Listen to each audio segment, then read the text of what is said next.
हजरात ये ज़रूरी ऐलान सुनो। मेरे मुल्क च सैलाब आया है जिन्हें बड़ी तबाही मचाई हुई है। इस सैलाब की वजह तो हर चीज़ महंगी हो गई है। प्याज 300 रुपये किलो हो गया है, टमाटर 500 रुपये किलो हो गया है, 4000 वाला खैमा 15,000 रुपये का हो गया है। इस तरह सारिया चीज़ों दी कीमत 5-6 गुना हो गई ने। मेरे पाकिस्तानी भराओ, ये तुहाडे वास्ते एक सुनहरी मौका है। जे तुहाडे कोल कंबल, खेस, चादरां, कोई पाटे पुराने कपड़े अजाफी मौजूद ने, वो तुसी 4-5 गुना वध रेट से बेच सकते हो। ये ना सोचा जे कि सैलाब विच बंदे मर गए ने, मकान ढह गए ने, अरबां का नुकसान हो गया है। जिन्ने भी बंदे मरे ने अल्लाह के हुक्म नाल मरे ने। ये कोई कसूर नहीं। मौले नूं मौला ना मारे तो मौला नहीं मरदा। छेती छेती अपनिया चीज़ां वध रेट से बेच लो।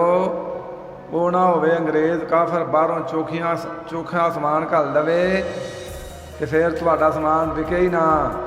क्योंकि अंग्रेज़ काफर दियां चीज़ां दा एक बड़ा वड्डा नुकसान है कि जदों भी उन्हां ते कोई मुसीबत आउंदी है तो उन्हां दियां चीज़ां दा रेट अद्धा रह जाता है। तो साड़ियाँ चीज़ां अल्लाह के फजल नाल हाई क्वालिटी दियां ने। इन्हां दियां कीमतां मुसीबत वेले घर पईयां दियां 4-5 गुना वध जांदियां ने। लिहाजा तुसी इंसानी हमदर्दी के चक्करां च ना पिया जे। इस मौके तो फायदा उठाओ तो नाले उमरे भी खुले हुए ने।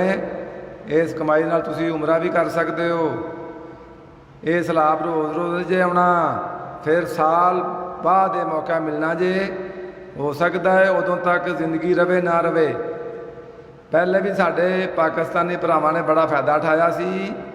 करोना के दिनों में 10 रुपए का मास्क 150 रुपए का दिता सी ते अज वो बड़े सौखे ने। एक बड़ी अहम तो जरूरी गल ये वे कि सहूलत मेरे पाकिस्तानी भरावां नूं सिर्फ पाकिस्तान में दस्तियाब है, क्योंकि इत्थे कोई पुछण वाला नहीं। किसी होर मुल्क में जाके चवल ना मारिया जे, लित्तर बड़े पैणगे, क्योंकि उत्थे आफत नूं आफत समझिया जाता है, कारोबार नहीं। ऐलान खत्म होया।